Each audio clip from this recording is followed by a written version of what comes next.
it technically, at-tawbatu an-nadamatu does not mean that they are exactly one and the same things.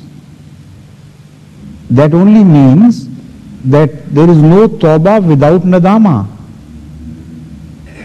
The real tawbah, the real repentance begins with a sincere feeling of discomfort within, of misery for oneself. What I have done. And if you are making a tawbah without that, that is no tawbah. Yeah. That is the meaning. Yeah. It does not mean that, number one, that every nadama, it turns into an effective tawbah. It doesn't mean that. Nor does it mean that every tawbah would be accepted automatically, as which I negated in the very beginning. So your question had actually fallen at that time. When you conceive what the phenomena of forgiveness is in true perspective, then this objection is not raised. Because tawbah by itself is not enough to win you,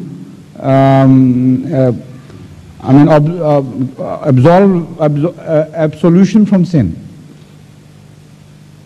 What is required, there is another party, powerful party above. If he accepts your tawbah, only then you will be forgiven. So even if nadama of Abel had turned in perfectly into tawbah, still it was not necessary for that tawbah to be accepted.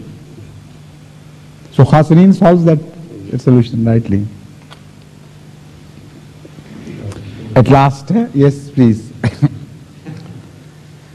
And I think we'll be hardly left with time for a short question now. Because again, you raise your hand very late. Huh? But unfortunately, I was not observing his smiles tonight, you know. His smiles were not loud enough to attract my attention. Wa alaikum assalam wa rahmatullah. After the Majlis Irfan yesterday, Yes. I went home with mixed feelings of joy and fear, with the result of talk with Joy and sorrow or joy and fear? When Hazur first No, just a said- minute. First answer my question. Was it a mixed feeling of joy and fear or joy and sorrow? Joy and sorrow, fear, mixed with every All sort right. of repentance. All right, please.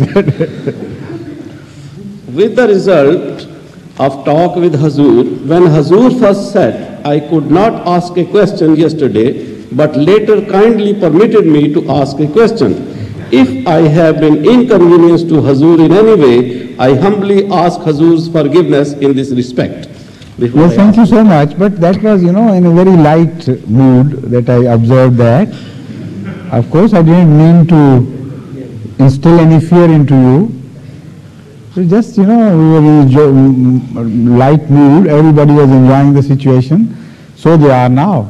Don't turn it into a tragic situation, please. Jazakallah, Hazur. Yes. Now my question is, Yes. Yes. Go ahead. would Hazur kindly explain Yes. whether the companions of Hazrat Masih alayhi salam did eat the flesh of swine, or some were eating it and others did not? As the eating of the flesh of swine was forbidden to Jews, they, as I understand, do not eat it still. Are there any Christians who also do not eat the flesh of swine? Well, some people don't eat any flesh among Christians. So if that is the question, the answer is yes, there are many Christians who don't eat flesh of swine or flesh of any other thing either. And as far as the early Christians are concerned, there is no shadow of doubt that they did not eat flesh of swine. The companions of Hazrat Masih ﷺ did not touch the flesh of swine.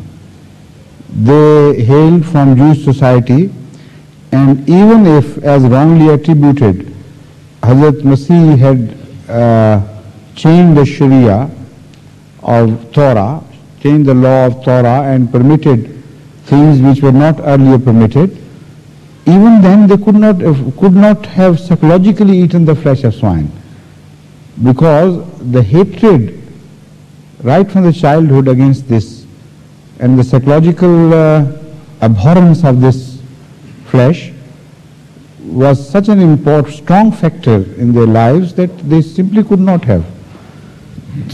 And there is no evidence whatsoever. There is a reference in the book of Acts that once Peter went with But he was not a companion. and he, No, which, Peter, you said?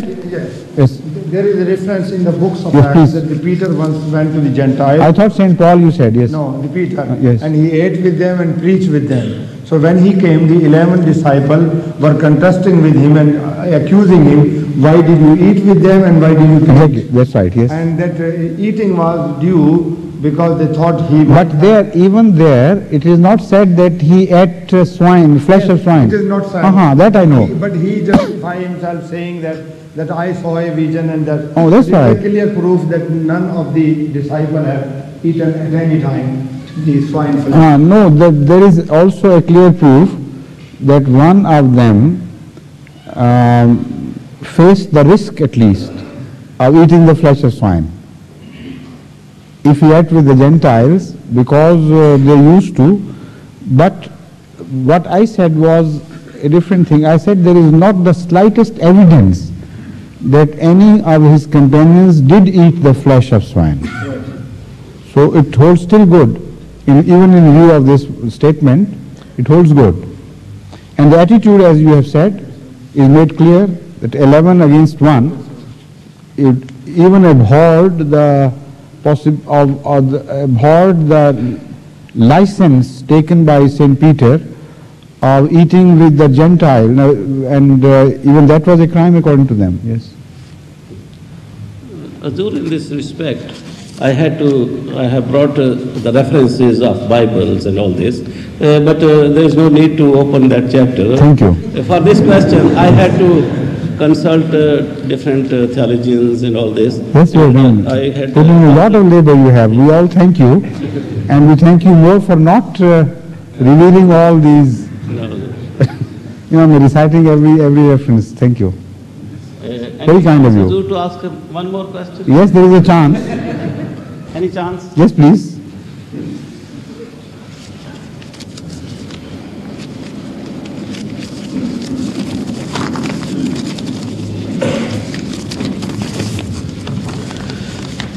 This question is being asked as a result of information received during a discussion on this subject.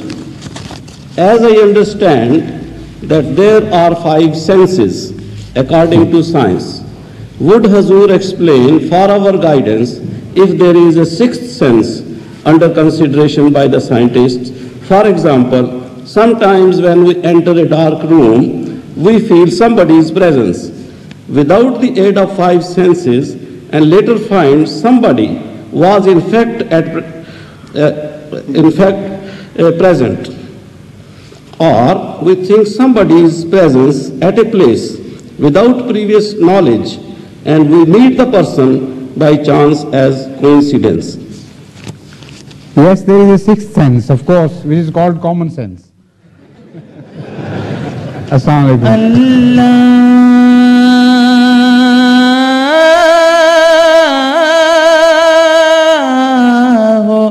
MTA International, reaching the corners of the earth.